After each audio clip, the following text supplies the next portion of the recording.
Afternoon to you all. आज मैं question answer discuss करने वाला हूँ class 11 a very interesting poem that name is child. मैंने आपको बता दिया इसमें कवि what is the mentality of the poem, कवि क्या चाहता है, what does the poet want. वो एक ही क्वेश्चन पूछता आगे नहीं कि मेरा बचपन कहाँ चला, where did my childhood go, मेरा बचपन कहाँ गया। फिर वो इसके जवाब में बताता है कि क्या मेरा बचपन उस समय चला गया जब मैं 11-12 साल का हो गया और ये जान गया कि ये जो स्वर्ग नरक की बातें होती है, आए दिन हमें लोग समझाते रहते हैं कि ये काम करोगे तो आप स्वर्ग में जाओगे, ये काम करोगे तो आप नरक में जाओगे। क्या ये वही दिन था जब मैं जान गया कि ये स्वर्ग और नरक का कोई रियल प्लेस नहीं है, बस ये इमेजिन है that cannot be found in the book of geography। फिर कहता है क्या ये उस समय था जब मैं ये जान गया कि जो ये रंग है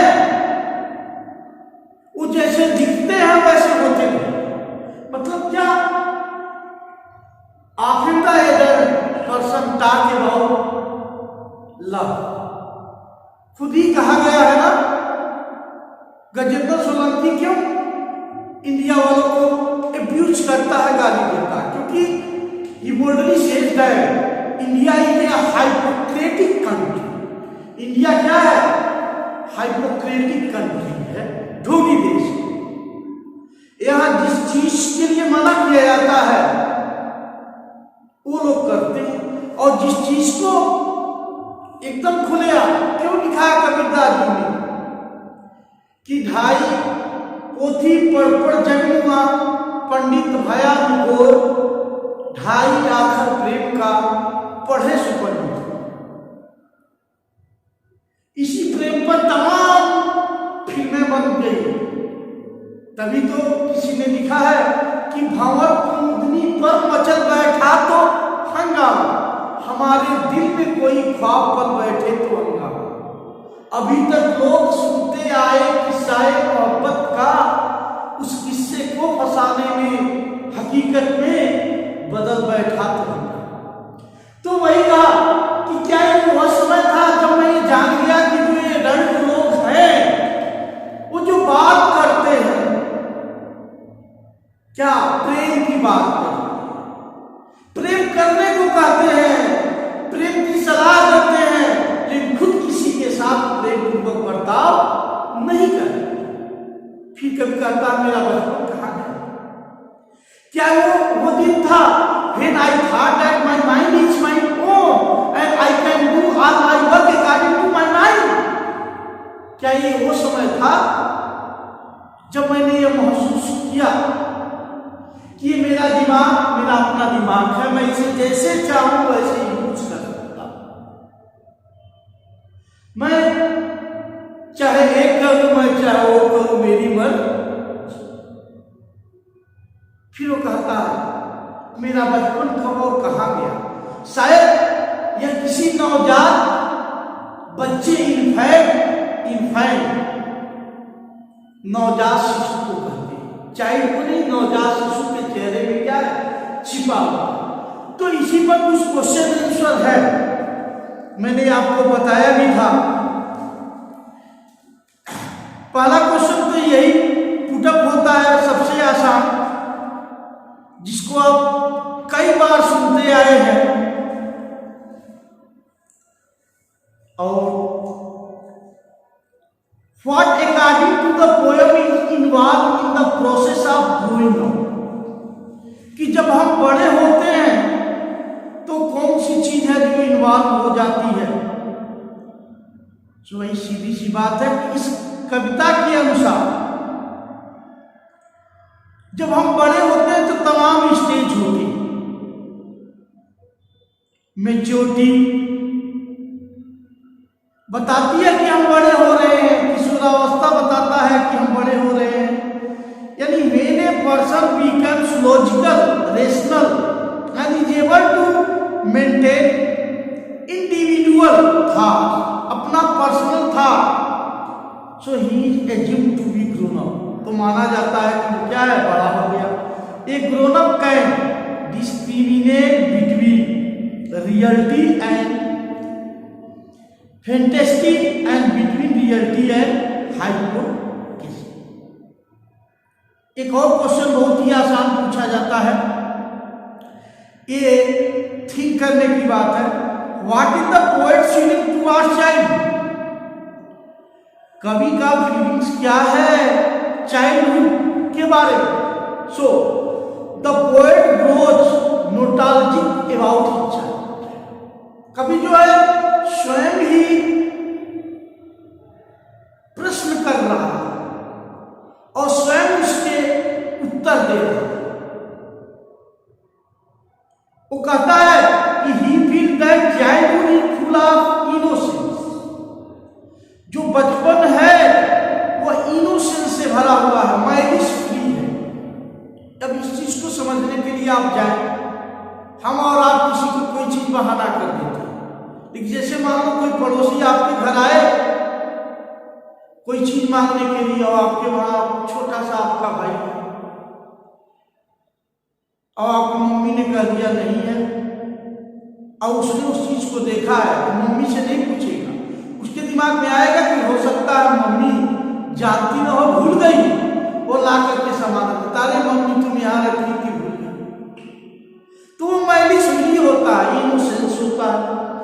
और चाइल्ड इज नाइदर हाइपोक्रेटिक ना मैनिपुलेटिव, न तो वह ढोंगी होता है न तो वह किसी चीज को करने के लिए उसके मन में कोई माइलिस रहता है।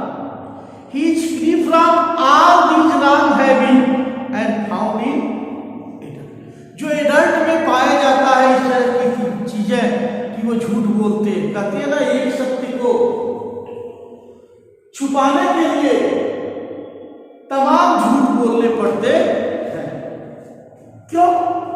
जब भी कोई किसी से पूछ ले कि आप कहाँ गए थे और आप सिनेमा देखने गए थे, तो क्या यदि आप सिनेमा नहीं देखने गए होंगे तो आप क्या कहेंगे? ढेर सारे झूठ को बोलेंगे।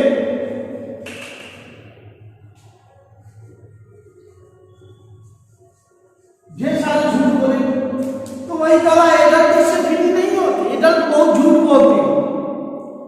और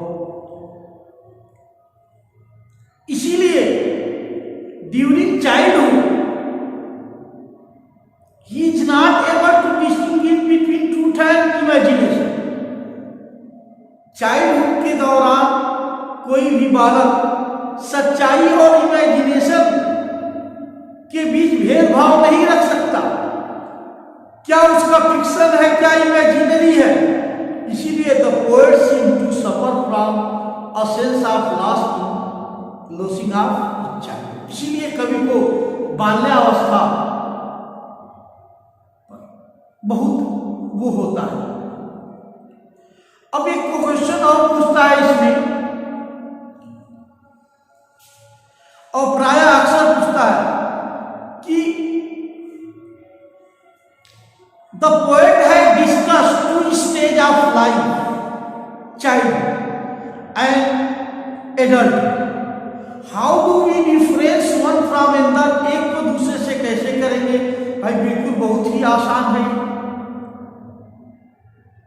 Childhood had been considered by the poet as a blissful period of life। blissful आशीर्वादात्मक, जिसमें आशीर्वाद हो।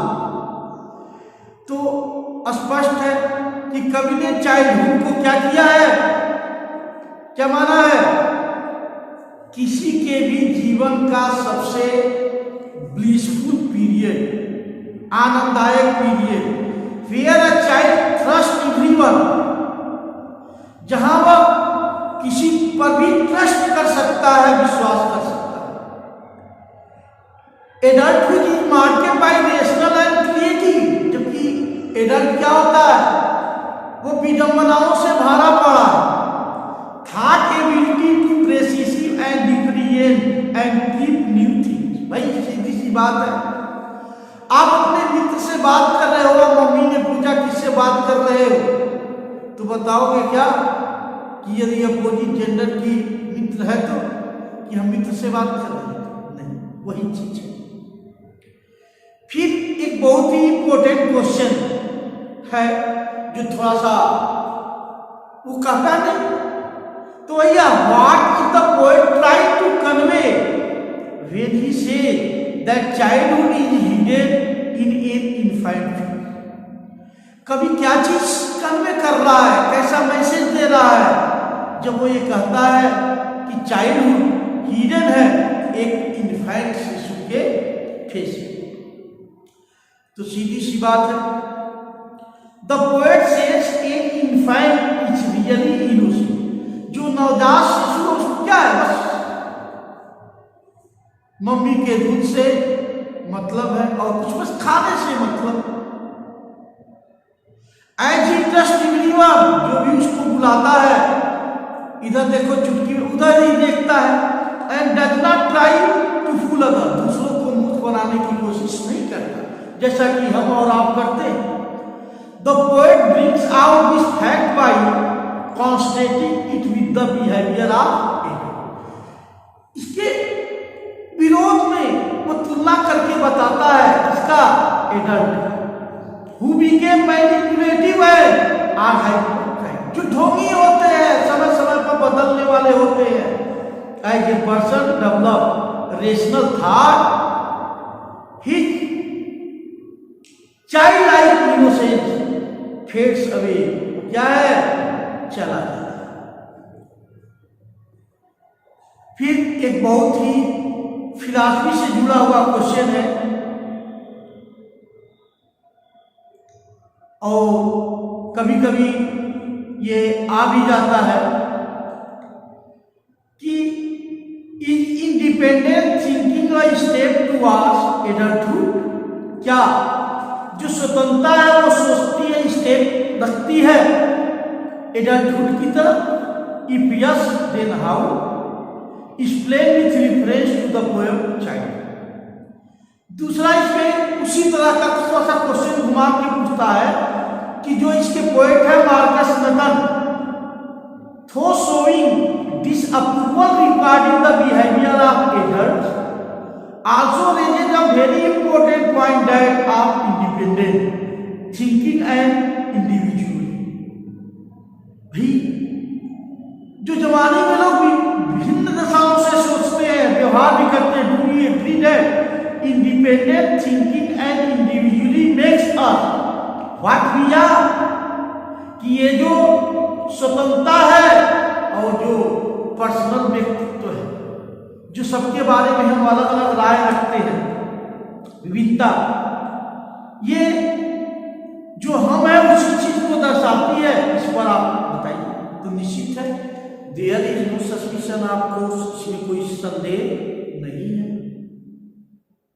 इंडिपेंडेंस थिंकिंग और स्टेप फॉरवर्ड एडल्ट, यदि हम स्वतंत्र थिंकिंग रखते हैं तो यह स्टेप है कि आप कहाँ जा रहे हैं, एडल्टहुड की तरफ, जवानी की तरफ आप क्या कर रहे हैं, जा रहे हैं। As a child one is not able to make one's own decision and one's thinking always influence and directed by the. एक बच्चे के रूप में हम कोई डिसीजन लेने में सक्षम नहीं होते हैं। अभी आप छोटे बच्चे को देखें, वो कहे कि सर्कस जाना है, अकेले उसके माता पिता उसे जाने देंगे? तो वही कह रहा कि a child is so innocent that it is not able to distinguish between truth and imagination. एक छोटा बच्चा, चाइल्ड, इतना इनोसेंट होता है, निर्दोष होता है वह, कि वह सच्चाई और इमेजिनेशन में अंतर नहीं रखता। जब आप झूठे कहते हो हाथी लाएंगे तो भी वो उसमें क्या कर लेता है, विश्वास कर लेता है। हालांकि ऐसी कोई बात नहीं कि आप उसे हाथी ला करके दो, लेकिन आप दिलासा दिलाते। So as a child thinking is influence by the others. ये जो चाइल्ड की थिंकिंग होती है दूसरों पर क्या करती है, प्रभाव डालती है। It has no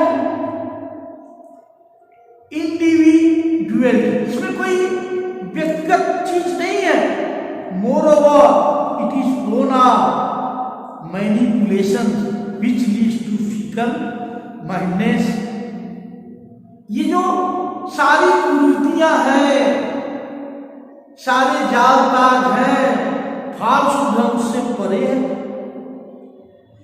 independent thinking make us what we are. सही बात है, यदि हम स्वतंत्र रूप से कोई चीज सोचते हैं तो क्या है, independent thinking makes us what we are, हम क्या है। इट शेप्स आवर पर्सनालिटी, यह हमारे पर्सनालिटी को शेप करती है, उन्हें रूप बनाती है। And we are known among people through what our mind thinks and what decision. और इसका महत्व हो जाता है कि हम क्या डिसीजन लेते हैं और क्या चीज सोचते हैं। So if we want to stay away from evil people, यदि हम बुरे लोगों से दूर रहना चाहते हैं, who try to influence our thought for their selfish purpose, जो प्रयास करते हैं हमारे पर प्रभाव डालने का, हमारे विचारों को अपने सेल्फिश पर्पज के द्वारा, then only independent thinking can help us। तो केवल इंडिपेंडेंट थिंकिंग ही हमारी सहायता कर सकती है।